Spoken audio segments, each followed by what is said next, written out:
বিনা কিছু না, কৃষ্ণ নাম। গোবিন্দ কি জানে না মা যে সুদামা আসছে? রুক্মিণী পাশে বসে বলছে, স্বামী তোমার প্রিয় সখা বড় কাঙাল, বড় অসহায়, পথের মাঝে সে ছুটতে ছুটতে আসছে, এবার তো তুমি তাকে কৃপা করো। গোবিন্দ বললেন, রুক্মিণী অপেক্ষা করো, সময় না হলে আমি যেতে পারবো না। আমি কি জানি না সে যে বড় অসহায়? আসতে দাও রুক্মিণী, এত পথ যখন এসেছে অবশ্যই আমার দ্বারে এসে সে দাঁড়াবে। এদিকে সুদামা ধীরে ধীরে দ্বারে এসে দাঁড়িয়েছে। বিশাল রাজপ্রাসাদ দেখে মনে মনে ভাবছে, আমার বন্ধু এত বড় রাজ্যের রাজা। আহা, এত বড় রাজ্যের রাজা যখন সে, আমার এই শুকনো ছিঁড়ে আমি ওকে দেব কি করে? সে তো রাজভোগ সেবা করে, রাজহালে থাকে, আমার এই শুকনো চিড়ে কি সে খাবে? আমি কি করে দেব?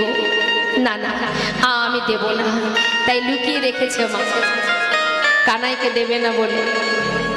এদিকে দ্বারে এসে ডাকছে, এই দাঁড়ি, যে দ্বারপাল আছে তাকে ডাকছে, দাঁড়ি, এই দাঁড়ি, এখানে কি আমার কানাই আছে? দাঁড়ি জিজ্ঞাসা করছে, কौन हो तुम, कहाँ से आए हो, तुम्हारा नाम क्या है? দেখ, আমাকে চিনবি না, আমি অনেক দূর থেকে আসছি, শুধু বল না এখানে কি আমার কানাই আছে?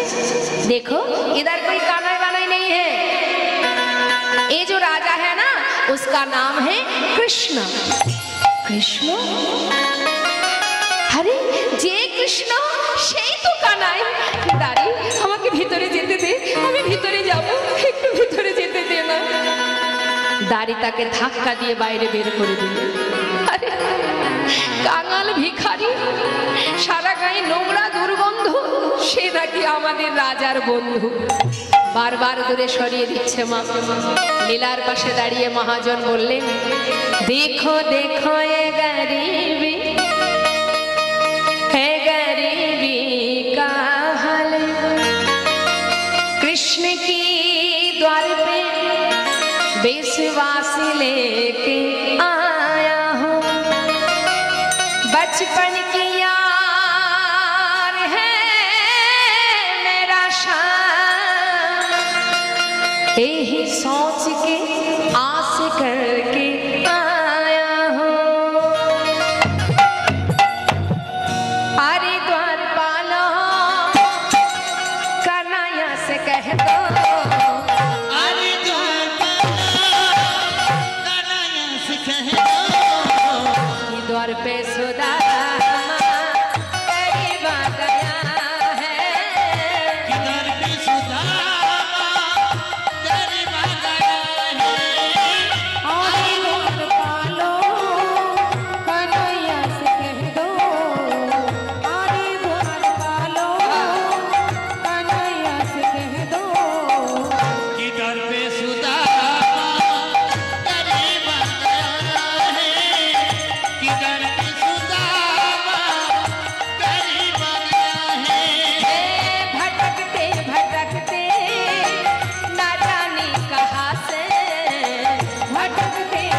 সুদামাকে বাইরে রেখে সুদামা বললেন, তোমরা এক কাজ করো, কেউ একজন আমাকে পাহারা দাও, আর একজন ভেতরে যাও। তোমাদের রাজাকে গিয়ে বলো, সে যদি আমায় চিনতে না পারে আমি চলে যাব। দুয়ারপাল একজন আছেন বাইরে, আর একজন ভিতরে চললেন। আর এদিকে আমার গোবিন্দ, আহা, তিনি সবেমাত্র সিংহাসনে বসেছেন, রূপকিনী সত্যভামা রাজবেশ পরিধান করাবেন, পাশে বসে আছেন, সাজাচ্ছেন আমার গোবিন্দকে। তাই সাজাচ্ছেন, আমরাও সাজাবো। হ্যাঁ, কিভাবে সাজাচ্ছি?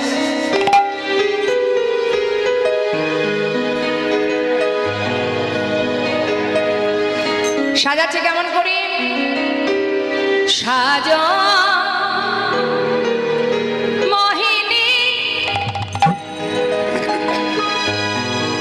সাজাচ্ছেন, সাজা মহান তুমি, সাজা সাজা মহান তুমি, সাজা সাজা মহান তুমি, সাজা সাজা মহান তুমি, সাজা মন ফুল চন্দন প্রেমা রাখি বন্ধনে,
ভিখারি এসেছে, পাগল এসেছে। এখন ভগবান জিজ্ঞাসা করছে তুমি কি করে জানলে সে পাগল? তার বেশ দেখে কি জানা যায়? নাম কি তার? তার নাম নাকি সুদামা। যেই না বলা, এতক্ষণ তো অপেক্ষায় ছিল মা, যেই না বলেছে সুদামা, আর কি থাকতে পারে সে? সোনার সিংহাসন ত্যাগ করে ছুটতে ছুটতে যাচ্ছে। কনক প্রচন্ড কৃষ্ণ ছিল বসিয়া, দেখো সুদামা শুনিয়া,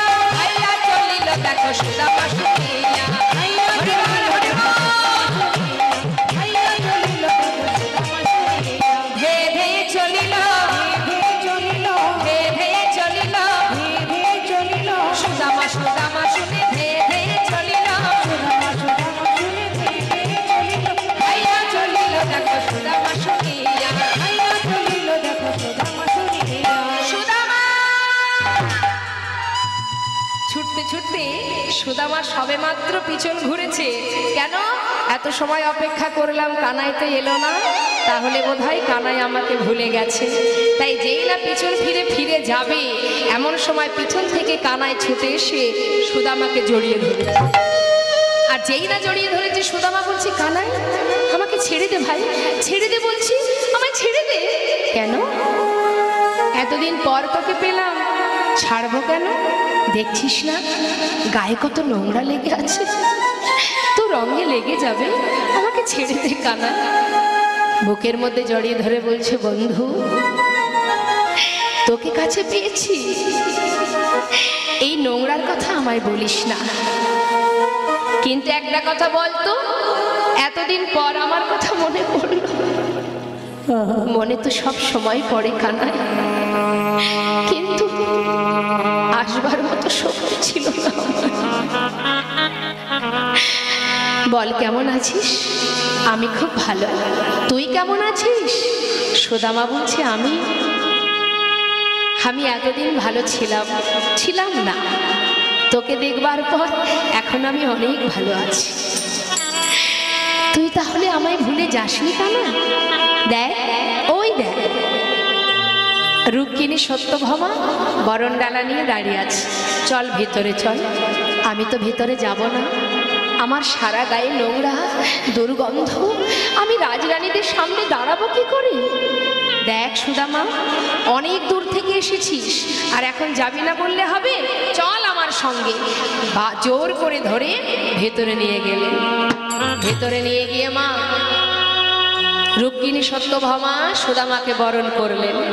বরণ করবার পর কানাই তার হাত ধরে তার সোনার সিংহাসনে বসাচ্ছে। জীবনে কোনোদিনই যে চেয়ারে বসেনি, তাকে বসানো হচ্ছে সোনার সিংহাসনে। কি করে বসবে সে? সারা গায়ে নোংরা, হাত পা গুটিয়ে বসেছে। কানাই বলছে কিরে সুদামা, এইভাবে কেউ বসে? আরে ঠিক করে বস, হাত পা ছেড়ে বস। জোরপূর্বক তাকে বসানো হলো। রুক্মিণীকে বলছে জানো রুক্মিণী, আমার বন্ধু মস্ত বড় পণ্ডিত, আজ সে এসেছে আমার ঘরে, যাও তাড়াতাড়ি যাও, জল নিয়ে এসো। আজ আমি আমার বন্ধু মস্ত বড় পণ্ডিত, তার চরণ ধৌত করব। সঙ্গে সঙ্গে রুক্মিণী সত্যভামা একটা সোনার থালা সুদামার চরণ ধরে পেতে দিলেন। মহাজন বললেন দেখো সোনার থালাতে সুদামা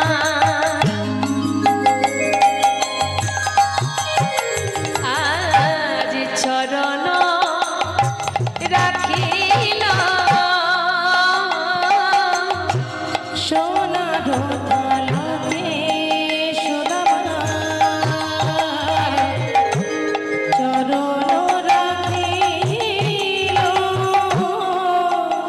একটা স্বর্ণ ভিঙ্গারে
দুটি হাতে করে নিয়ে যখন ধৌত করছে মা, দেখছি চরণ থেকে কত রুধির ঝরছে, কিন্তু সেদিকে সুদামার কোনো লক্ষ্য নেই। চরণ দুটি হাতে করে নিয়ে বলছে, বন্ধু আমাকে দেখবার জন্য এত পথ খালি পায়ে হেঁটে এসেছিস, কত কাটা ফুটে আছে, রুধির ঝরছে, সেদিকে তোর কোনো লক্ষ্য নেই বন্ধু। মুখে কোনো কথা না বলে জিজ্ঞাসা করছে, কিরে সুদামা, এত বছর পর এলি, আমার জন্য কিছু আনিসনি? সুদামা বলছে, জানিস কানাই, আমি তো দিনহীন কাঙাল ভাই, আনবো ভেবেছিলাম, আনতে পারিনি। কি করে আনবো বল? কোনোদিন ভিক্ষা পাই, কোনোদিন পাই না। মনে মনে গোবিন্দ বলছে, তুই এনেছিস কিন্তু দিতে পারছিস না। ভেবেছিস তোর আনা শুকনো চিড়ে আমি খাবো কি করে? তুই কি জানিস না ভাই,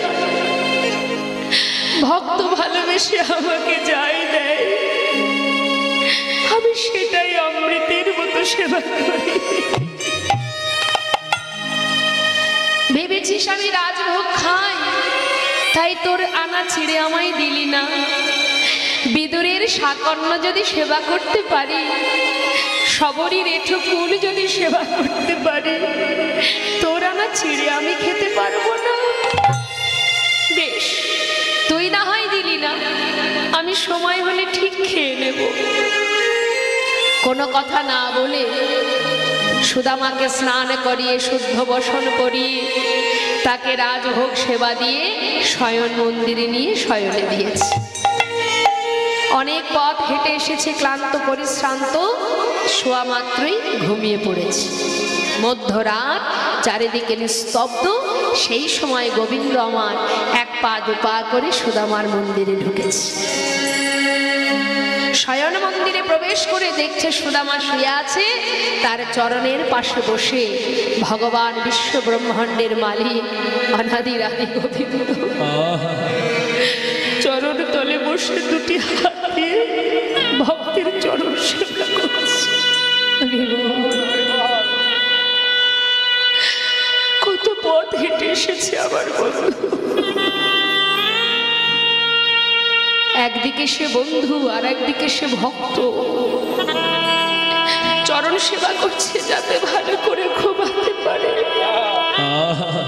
কিন্তু হঠাৎ চোখে পড়ে গেল সেই চরণ তলে কত কাটা, এত কাটা ফুটেছে, কি করে বের করব আমি? চরণের পাশে বসে একটা একটা করে ধরে ধরে কাটা পরিষ্কার করছি,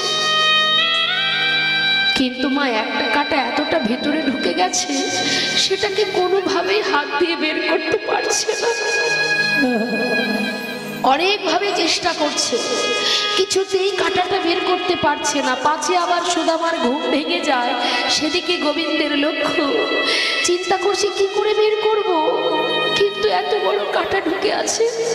ধীরে ধীরে নিজের বদনটা সেই চরণ তলে নিয়ে গিয়ে নিজের দাঁত দিয়ে যখন সেই কাঁটাটা ধরে জোর করে টেনে বের করেছে, সুদামার চমকে উঠেছে।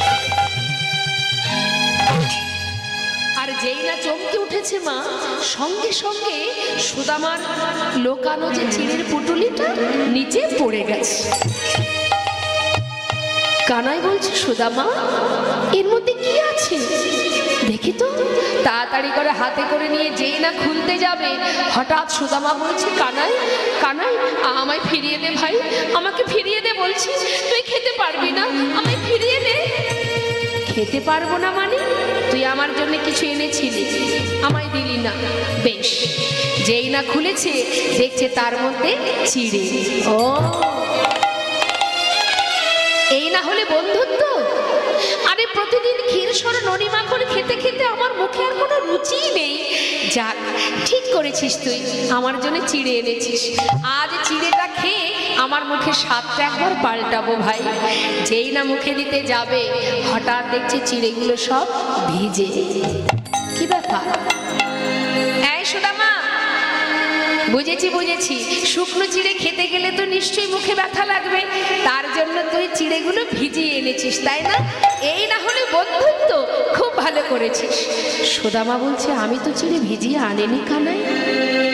তাহলে ভিজলো কি করে জানি না আমি, তবে মনে হয় পথে আসবার সময় তোর কথা ভাবতে ভাবতে যখন কাঁদছিলাম, আমার চোখের জলে